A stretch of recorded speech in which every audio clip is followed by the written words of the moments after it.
In today's video, let's talk about how to recover a deleted Instagram post after 30 days. Welcome back to this new tutorial video, everyone.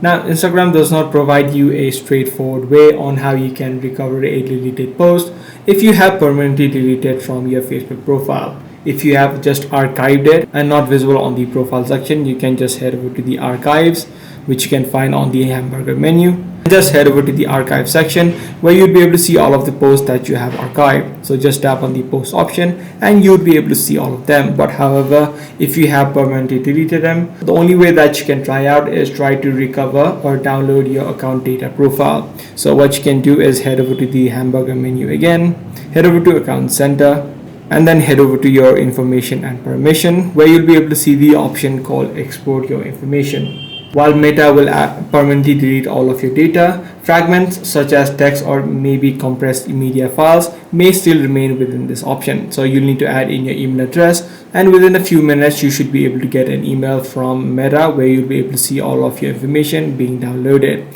So this is the only way that you can try out in order to recover a deleted Instagram post. If this video was helpful, be sure to subscribe. I'm going to see you in the next one.